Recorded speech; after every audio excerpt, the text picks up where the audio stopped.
Welcome to the Swirl Suite, everybody. Happy Wine Wednesday. It's me and Leslie today. Hey, girl. Hello. Happy Wine Wednesday. How are you doing? I am well. How are you? I am doing good. I feel like there is an end to winter. Right. It's quite warm today. It feels good. Yeah. It feels good. Now, do you prefer winter or do you prefer summer? Neither. I prefer fall. Me too. I like scarves and jean jackets and boots. I love it. I love it. I don't like it too hot. I don't like it too cold. Just right in the middle. Yes. Like I could live between 75 and 80. Like if I could find that temperature all year long, I would absolutely be good. Yeah. Yeah. I agree. Have you recovered from the Megan and Oprah interview? Okay, girl. Okay. Can we talk about that? I had to bring it up. Oh, wait. Our special guest is laughing. I have to bring her in. Tammy, Desiree, if you guys want to chime in, please do. Hey. Hi. Did you guys watch the interview? Yes. I watched it. Desiree, since you are our guest, I will let you go first. What are your thoughts? Just my general thoughts. I have so much respect for Meghan and Harry for protecting their family. I think that they've experienced something that we're getting a peek into some serious stuff going on there, and the race-related issues. I think a lot of women of color can relate to that with our children.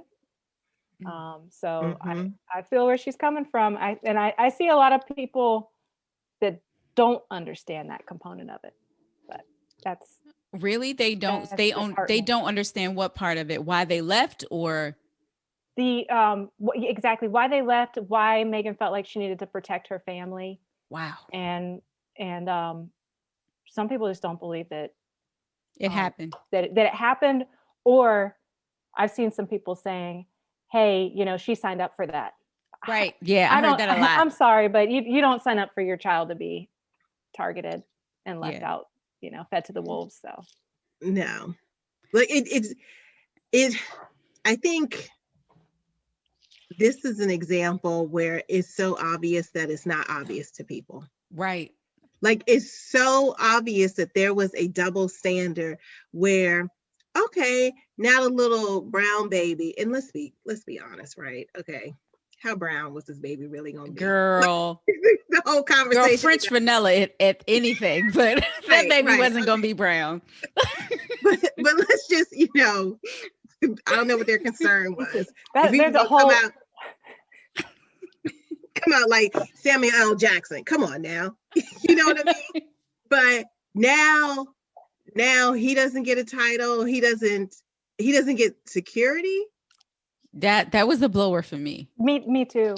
Like, you gonna put your baby out there, and I don't know if you guys have seen some coverage of Black British people responding to all of this. They have lost it. They are so fed up, and they're calling out the Queen, which is making a lot of white folks very, very angry. But because they're pretty much like, what grandmother would treat their grandchild like this? The end. There is nothing that you can say to me that'll make me feel better about the Queen or any of the royal family. Nothing at all. Yeah. And then the fact that there are other people in the royal family who they have the same type of gig that they were asking for, not to be an official royal, but we'll show up, we'll do events, live in royal housing, okay, really expensive public housing, and they get a stipend, but that's not okay for them. Right. That's what I did not understand. Yeah. I don't either. And they were even going as far as changing the law, or it's not even a law, it's just a convention, I guess, changing the rules so that the Queen's grandson Archie would not have a title and would not have protection. It's too much. That's my little one. It's okay. Oh gosh, it's too much. And I just watched United States versus Billie Holiday, and then I watched this interview right after that, I was just like, I'm That's just too pissed much. off. It's way That's too too much. much. I was like, I'm just pissed off. I need a break from everything. Yes. It's a mental lot. health break. It's a lot. It's a lot of attack on Black women, especially. And it's, yeah. Whew. I was so angry this weekend. So I have to, maybe I should watch Coming to America again. That was a great piece of this last weekend. It was. It definitely was. You know, like, I know I've seen a lot of mixed reviews about it. I didn't mind it. It was nostalgic. It made me appreciate the first one a lot more. But I found nothing wrong with it. It was fun. It was cute. It was fine. It was fine. And you know what? I don't know what people expect with the sequel. Right. Like, why do we always expect the sequel to outdo the first one? That rarely happens. And this is 30 years later. I thought it was tough. The whole, the pieces that they pulled into it and the jokes from before. I thought that was really cute. Yeah. I thought it was just as funny when they went to New York and they went to the barber shop and that whole cast. Yeah, all of that was still funny. We were all waiting for that. Yeah, exactly. Exactly. And then we were wondering, when is Sexual Chocolate going to show up? Right. And when he did, he really did. Yes. Oh gosh. Well, Desiree, welcome to the Swirl Suite. Thank you. This is fun already. Yeah. Well, please introduce yourself. Hi, I am Desiree Noisette. I am the founder and creator of Mermosa Wines, the official wines of boats, brunch, and beaches. Now, that was a very short intro. We know really, you got a lot more going on than that. Well, first of all, you're the first Black female winemaker in Florida. This is true. That's a pretty big deal. Thank you. Please tell us how it started. Like, how did you get, because you're a trained lawyer. Yes. Like, how did you get into wine in the first place? Well, I jumped ship from practicing law at a big firm in 2012. I try not to practice. If I'm doing it, it's on accident. What type of law did you practice I practiced construction law. It was a lot of fun. So this is like, water intrusion. I represented a lot of developers, so they would get sued and we'd go to inspections and I get to climb up on roofs and meet with experts. And that was a lot of fun. It wasn't just an office job, but I got tired of arguing or thinking about arguing. That was my job, right? Yeah. So in 2012, I decided I don't want to be arguing or thinking about arguing all the time. I left and started a swimwear store with a mission of helping women feel beautiful in their own bodies. So I got a really great location right on the bay in St. Pete, Florida, high tourist area, just really artsy, fun community. And I had great lighting. I learned how to fit women in swimwear. I was a swimwear fit expert, and I trained my staff on that. And we had really big dressing rooms. And when women would come in, it would be like a mom with her daughter, and I'm talking about like a mom in her late 40s comes in with her, early 20s daughter, and then maybe their grandma comes in too. So these multi-generational ladies coming in, all of them feeling anxious about swimwear shopping, but they're there to support each other. And so I started popping bottles and serving wine to make it more like a party. And it helped. Just hearing the sound of popping a bottle, it's like, it's party time. So that part became fun. But the wines that I was serving, I was getting pre-mixed wines. They were just, they were too sweet. And I felt like they weren't refreshing for our climate. And I knew there's a better way. And I had this idea that, I think I could create some wines that have a very specific flavor profile. They're using really wonderful grapes from Pacific Northwest. And then, add in, for Mermosa, our Mermosa wine style, I add in a little bit of orange and pineapple juice, just a little bit. So really Mermosa came about because I wasn't finding that flavor profile on the market. And there have just been line extensions ever since. So Mermosa is our only ready to drink wine style. The rest are true wine, true wines without fruit juices added or anything. So nice. It's been a wild ride. to get to that point of making it. And now, what made you decide to put it in a can? Let's see, this was 2017 when I first started really looking into it. And you seen Underwood? Yeah. Yeah. Mm-hmm. So I'm out in Oregon learning how to formulate wines. And I go to the grocery store and I saw these Underwood cans in the grocery store. And I'm like, this is convenient. We have a big boating community. We go to the beach. There's pools. You're not allowed to have glass at the pool. You really don't want to be carrying all that stuff. There's convenience factors. And I was like, there's something with convenience for this. I think it could really work well for certain applications. Now, if you're having a fine dining experience, opening a can doesn't sound nearly as elegant as popping a bottle. And I feel like the auditory sense, hearing it is a part of the experience too. Yeah. So yeah, I felt like cans would be a really perfect addition to our tropical climate. And it turns out that they're great for many different applications: restaurants, festivals, airplanes, trains. I call them portable paradise. That's cute. So you have I love your family story and how that ties in. Can you share that with everyone? Oh, absolutely. So when I left my law job, I feel like I had this audacity infused in my bones from my great grandmother from 7 generations ago. Her name was Celestine Noisette, and she was a Black Haitian woman. She grew up in the late 1700s in Haiti, and she fell in love with a white Frenchman. His name was Philippe Noisette. They got married in Haiti, and then shortly after they moved to Charleston, South Carolina. And as you can probably imagine, the climate there was very different.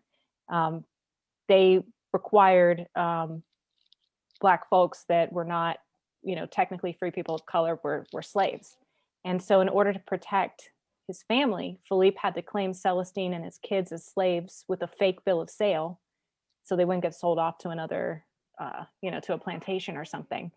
So he creates this fake bill of sale, and then he petitioned the state of South Carolina for freedom for Celestine and the kids. And it was this really beautiful love letter, this petition. And unfortunately, the state of South Carolina denied it. They said no. And so Philippe ended up going back to work, and he became a gardener. He was really into botany. He became famous during the time for introducing a rose that's called the Noisette rose. They still exist in Charleston to this day. If you ever go to the Performing Arts Center, there's actually a garden right outside of it, outside the Gilliard Center in South Carolina, and it's a Noisette Rose Memorial Garden. So they're really special roses that flourish in tropical climates. Anyway, so when he passes away, he's got this will, and he says to the executor, listen, when I die, sell all of my stuff, give the money to Celestine, and then sneak her and the kids up to a northern state where they can be free. And the executor says, sure, no problem. But Celestine, she was amazing. She said, no, I'm not leaving. This is where our land is. This is where my business is. And it's not like today where you can just pick up and leave. She would have literally been sneaking out of the state with a bag of money, not the safest thing. And so anyway, she convinces the executor to create a legal structure that allows her and the kids to remain in Charleston as free people of color. And then eventually the kids, they do win their full emancipation. And so it's a really amazing documented love story. We have all the documents. My cousin Peggy put together this book, and we do family reunions in Charleston every other year. And just pass down, we pass down this story from generation to generation. And it's really a beautiful thing. So I feel like every sip of Mermosa has some of that fire in it, some of her passion. That's just an amazing story, an amazing love story, and made for Lifetime TV story. And it's great because a lot of people don't know their history or their ancestors. They can only go back to maybe a couple of generations, and the fact that you can go back that far, and part of your inspiration for your brand She's it our is mermaid. lovely. Mhm. Thank you. Thanks. She's that Yeah, logo that's you see. awesome. That's our mermaid. That sea that's around the mermaid. That's Yeah. Celestine swimming free in her sea. I love that. Yeah. And I love we it. we are really fortunate because most African American folks weren't allowed to have things, weren't allowed to own property, couldn't just take papers and documents with them. Sure. And obviously my family has had that advantage. But one of the things that's also really helped is some public records that are available, and genealogical research with 23andMe and Ancestry.com has connected folks as well. And have you guys heard of this International African American Museum that's going into Charleston? No. No. Oh my goodness, you need to look it up. It's IAAMmuseum.org. They raised $100 million. It's actually, my cousin was the CEO during the fundraising portion, raised $100 million to build it. It's being built right now on the spot where slaves came to Charleston. Wow. And as part of this museum, it celebrates contributions of African Americans to America. And it also has a Center for Family Research. So folks that don't have a cousin Peggy to put all these documents together can go in there and get genealogical research and support. They have a database that they've been building of all these birth records, death records, military records, census documents, things from Ellis Island, all of that kind of stuff. So it's really amazing. I support that with our brand and everything. We are members and we give money back to them. I just think it's amazing. That is amazing because it's so difficult to find. Yes, it is. It is. I know because my family only goes back maybe a generation over my grandmother before then. And if you look at my grandmother, she almost looks white. And you knew something was going on, right?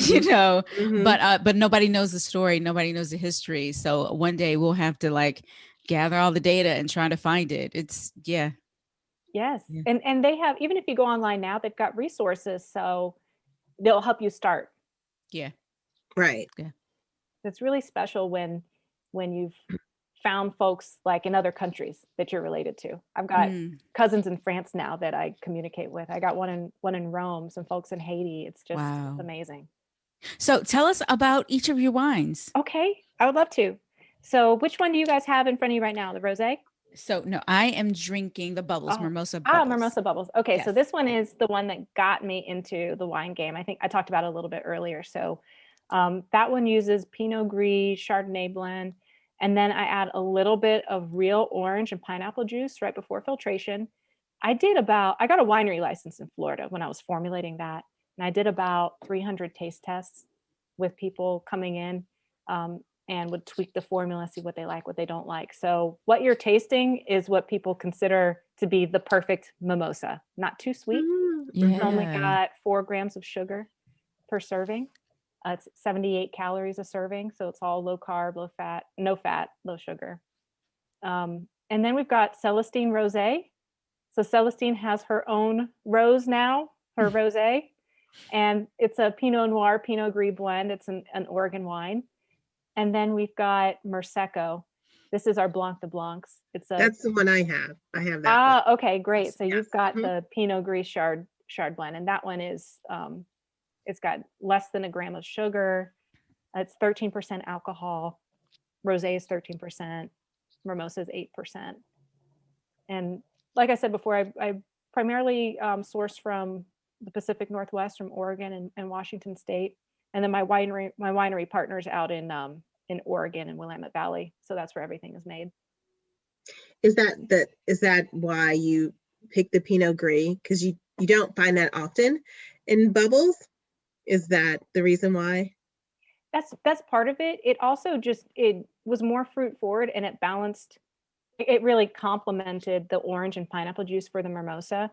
And I also, with the Merseco, I really wanted to be cognizant of having a wine that was dry but didn't feel dry. So the Pinot Gris, I think, balances out the with the Chard. It's just the right blend. Did you try a lot of grapes to figure out what combination works the best? Oh yes, we did. We tried Rieslings, we tried oaked Chardonnays, which was a disaster. Mm. Total disaster. um, yeah, those were the top two that we were working with, and then kind of worked our way to the Pinot Gris Chard blend. Where you're like low calories, no fat, I mean close to no carbs. Was that intentional with making your product? Or just did it happen on accident? It just happened. You know, it just happened. I didn't know what would happen when I got the lab work back. Gotcha. Okay. Yes, but definitely the low sugar was. Yeah. And Yeah. I felt like the sugar content would affect the calorie content as well. So the sugar content was my number one concern. And so did you come out the gate with, you said you started with the Mermosa bubbles. How long did it take you to develop the rest of the wines, or were they all developed at the same time? Mermosa was developed first and then Merseco, but we ended up releasing them at the same time. Gotcha. Okay. Yeah, so I worked on Mermosa the hardest because that one was very tricky because it needed to be stable. We're using real fruit juice in there. I don't have anything else crazy in there. So that was the one I really wanted to focus on. Mm-hmm. And then Merseco ended up being a really natural complement to have the sweeter wine and then the drier wine. So. And then Rosé, we didn't release Celestine Rose until last year. Oh, okay. A couple years later. Mm-hmm. So from start to finish, when did you first start developing it to it like made it in bottle and on the shelf? So I started late 2017 and it made it on the shelf late spring 2018. That's awesome. Lightning fast. That is fast. Very fast. Yes. Wow. And you have a baby? Oh my goodness. I've got two. Oh my gosh. In fact, my first trip to Oregon I met with this wonderful winemaker named Joe Dobbs. He's the one who taught me how to do winemaking. That trip was my first trip away from my children with my husband. Wow. Oh man. So it was magical. I love my babies and everything, but that was wonderful. So will you stick with the sort of bubble sparkling wine format, or will you move into still and make a red or a still white? I actually have a really small run of 100% Pinot Noir, Willamette Valley Pinot Noir Rosé. And it's up on our website, but we don't sell it to retailers because Gotcha. there's just not enough. Mm-hmm. So I do have one still wine, and for now this is all I'm inspired to do at this moment. Yeah. You might see a Chenin Blanc from me. Very nice. Mm-hmm. Yeah. Or, I'm really into Maréchal Foch as well, and they do grow some in Oregon. Mm-hmm. But I'm not ready. I'm not Gotcha. ready. Yeah. So where can everybody find your wine? I'm not sure if it's on shelves anywhere outside of Florida. Mm-hmm. It is. So right now we're in Oregon, Washington State, Texas, Florida, Massachusetts. Soon we will be in Georgia, South Carolina. Those are coming online this spring for sure. We have a couple other states that we're probably going to roll out in the next 60 days, but we're looking at getting compliance in all 50 states within the next 90 days or so. So I would expect you'll see us in a lot more states in 6 months. And we're in some, bigger retailers like Total Wine and H-E-B in Texas and Central Market, as well as a lot of indie shops. I love my indie shops. That is really cool. I love the fact that you stepped out there with bubbles, which is one of the harder things to make. Mm-hmm. You were like, whatever, I'm just going to do it. It wasn't easy. It really is, and it still isn't. It still isn't. I mean, it requires a lot more technological alignment of the stars to make it all happen. Just even sourcing the materials is harder than if I were to just do still wines in a regular bottle. I've got pressure to deal with. I've got corks have to be the right shape Yeah. Not just Mhm. pressure, but it's also the right shape for the bottle. There's so many pieces to it. Is your bottled wine, is it aged at all in the bottle? Aged? No, Okay, gotcha. no, no. I don't recommend aging our wines. Mm-hmm. Open it and have some fun. Gotcha. Especially the cans. Cans they're not made for aging. Yeah. No, that's not a vessel for aging. Drink those right away. Yeah.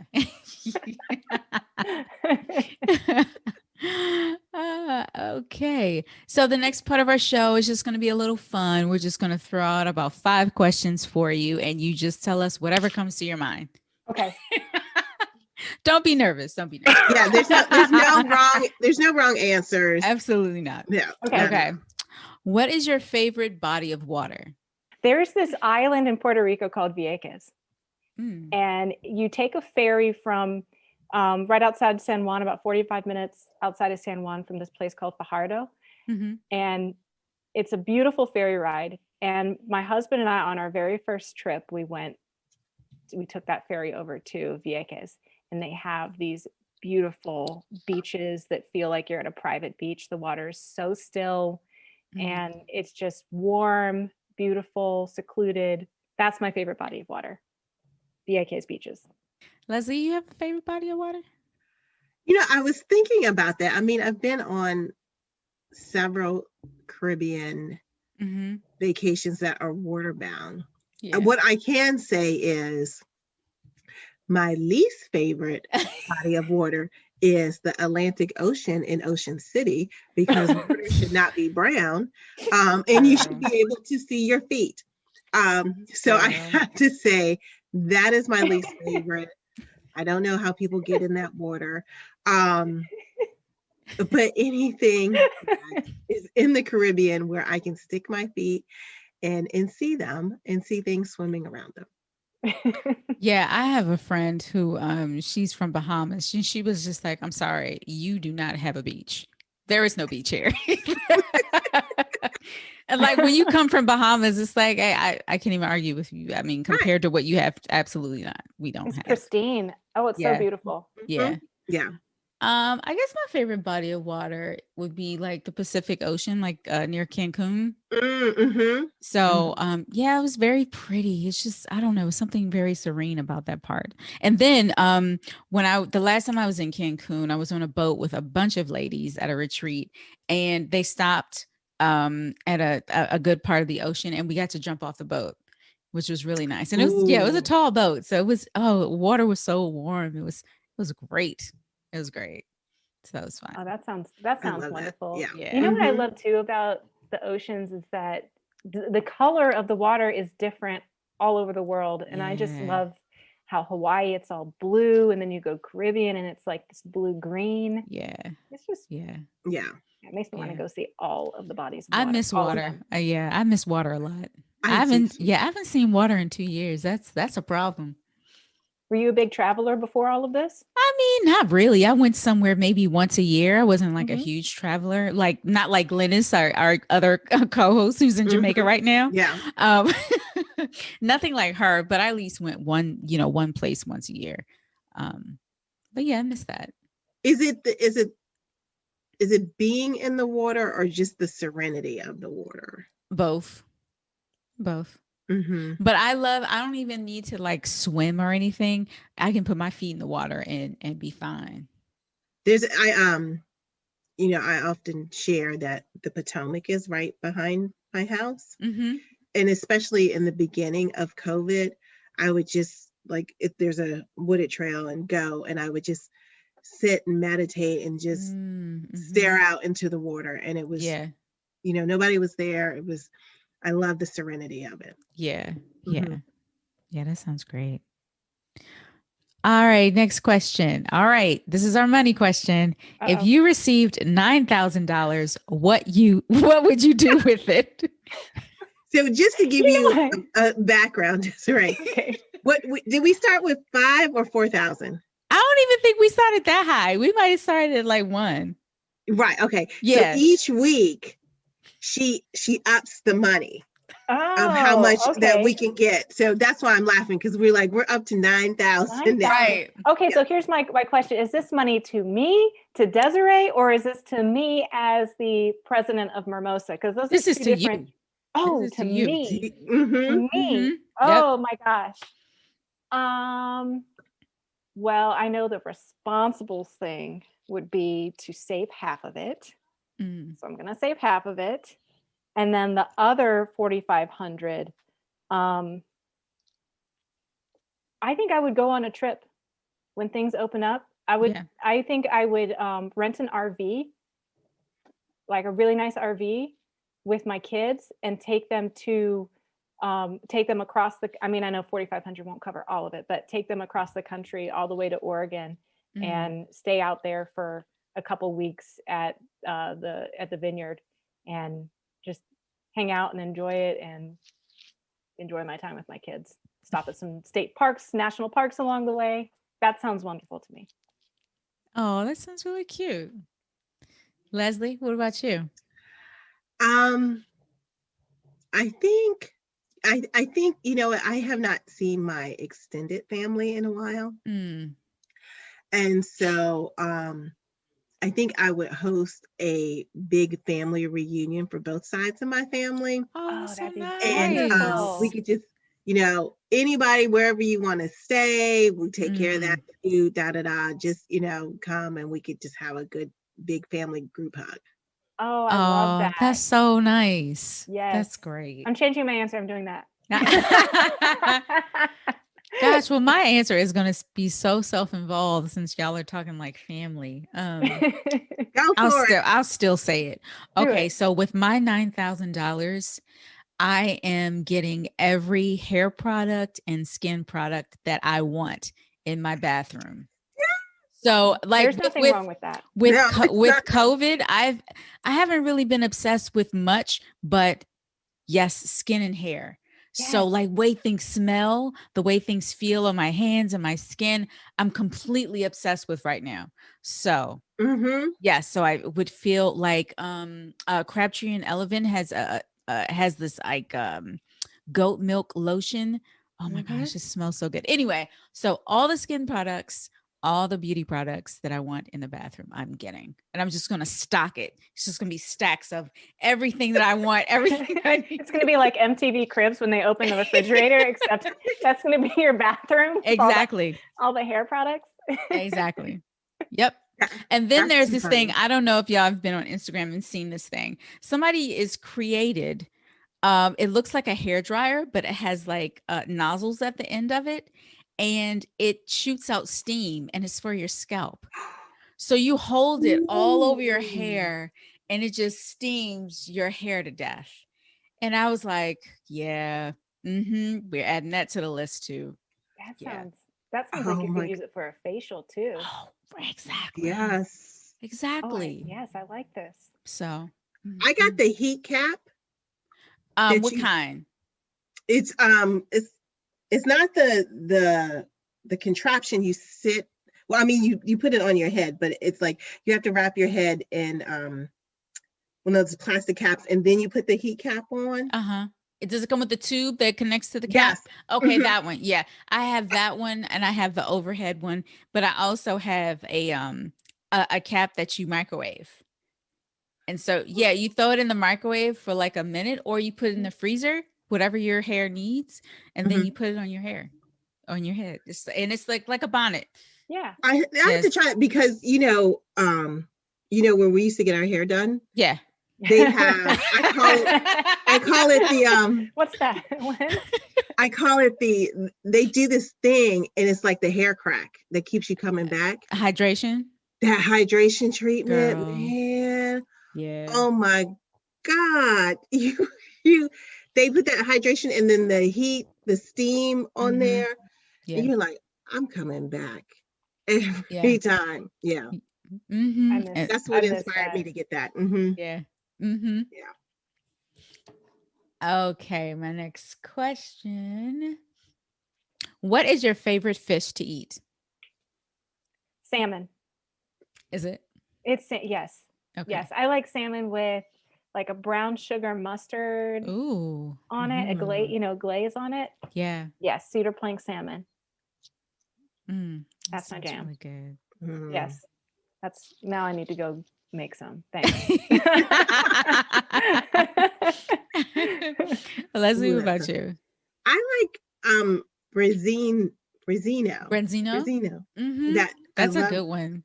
I love that one, but I don't try it at home. Okay. I get nervous about the whole bones situation. You can't get a fillet? They have a bag of it at Trader Joe's. Do they really? They have it. It's frozen, but yes, a bag of it. Oh, yeah, okay, I had it a few weeks ago. Of course you did. Of course. What was I thinking? Yes, that is one of my favorites. Actually, I haven't had this fish in so long, but my favorite fish is orange roughy. I haven't had that fish before. Yeah, it's meaty yet light. It's almost like crab meat. Ooh. Yeah. I have not had it before. Yeah, it's very hard to find. I can never find it at our markets, at our wharf or anything, but at some restaurants, a handful of restaurants will have it.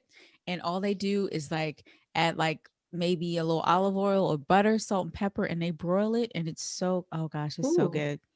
Orange really Raffy? Good. Orange Ruffy, like rough. Orange Ruffy. Orange Ruffy. I love crab. Yeah. I love crab, so Orange Ruffy. Yeah, it's good. So if you see it, yeah. Try it. Being from Florida, I'm sorry, Sarita. Oh, no, go ahead. Desiree, so I know this is one of Sarita's questions, but when you have crab, do you have blue crab, king crab, Dungeness crab? What crab do you have? That's native to Florida?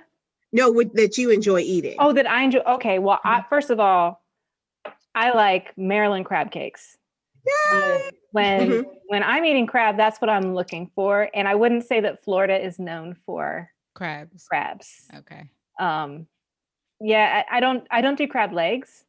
But I love lump crab meat. So whatever kind of crab that is, that's what I'm looking for. It's usually blue crab meat. Well, okay, then that's crab. Yeah. Yeah. And there aren't that many places here that make a good one. There is a restaurant in South St. Pete Beach in Paso that the owners are from Baltimore. And so they know what they're doing. It's it's a Ravens bar. They've got the flags up everywhere. So I know I can get a good crab cake there. Yeah. But other than that, I'm not very confident. I'm so, being from this area, I'm so not confident in anybody's crab cake. I will never order it. Yeah. Yeah, you gotta.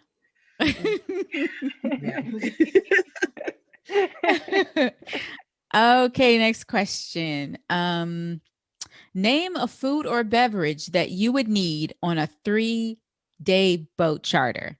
So say you and your friends have a chartered boat for 3 days and you get all the bells and whistles. What's the one thing that you're going to put at the top of the list for the team to get you?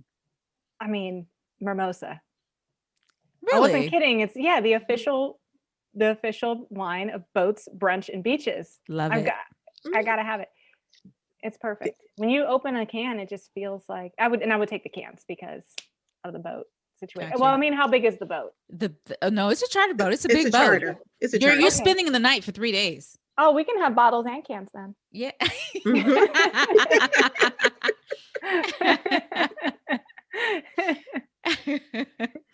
Leslie, what about you? Oh man, I have to do a couple of things. Please tell me. We would definitely have tequila. Yeah, we would definitely have tequila. We would definitely have bubbles, like without a doubt. We would have bubbles, and we would have some type of Russian vodka there. Nice. For me, if I'm on a boat for 3 days, I want you to serve me every seafood, every shellfish that you can get your hands on. Oh, that So, sounds good. Mhm. so give me clams, oysters, fish, whatever fish that is, it swims in that water, Right. catch it and cook it, like crab, like everything. And actually I forgot, I probably asked this question before, but whatever wine comes from that region, then I want it on the boat. Except if I'm in the Caribbean, then I probably have to bring my own wine. So we're just gonna go with Would you, if rum? you were in the Caribbean, would you do rum? I'm not the biggest rum fan. Mm-hmm. So that's definitely not my spirit of choice. There is a winery in the islands. Is I forget it? which. Yeah, I forget which island it is, but there is Is a it good? winery. I haven't had it. They have a nice website. I do remember that. Oh my goodness. Why did you put her on blast? Bad. Yeah, so that's my answer. But I would do just bottles of cava, crema. I really like Chenin Blanc, and I really like Albariño with shellfish. Yeah. Mm-hmm. So Yeah. And maybe a nice red, like maybe like a Beaujolais. Just keep it light. Keep it light. All right. So the last question is just for Desiree. Name a song that reminds you of your wines. Okay, I have two. It depends on, like, if I want some epic music, then I think about Alicia Keys. This girl is on. The girl's on. I'm not gonna sing it. This girl's on fire. Yeah, sure. Yeah. Otherwise, if I want to, we're starting a party. Yeah. Then Lizzo. Which song? Feeling good as hell. That's a great song. It is. Yeah, That's a good song. Yeah. Awesome. Oh, this was so fun. Yay. This was fun. Yeah. Thank you, Desiree, for joining us. We appreciate. This was so much fun. I appreciate you having me on and talking about real things. Sure. Yeah, I wasn't expecting all the current events. I love it. We got to talk about it. Yeah. We're living it. Please tell everybody where they can follow you and find your wines. Please follow me on Instagram at Mermosa Wines. And our website is mermosa.com, MERMOSA. And you can also Google us. We're the only ones. One thing to share, this Friday is the last day to vote for the Swirl Suite for the Taste Awards. We're nominated for 2 categories. You can find the link in the description box right here on the podcast where you're listening, or on our Instagram page. So vote for us. That's it. Oh, that was so easy to find. I just looked it up right now. I'm already there. Yay! No excuses, people. Awesome. Well, thank you so much, guys. That is our show. Cheers. Cheers. Cheers.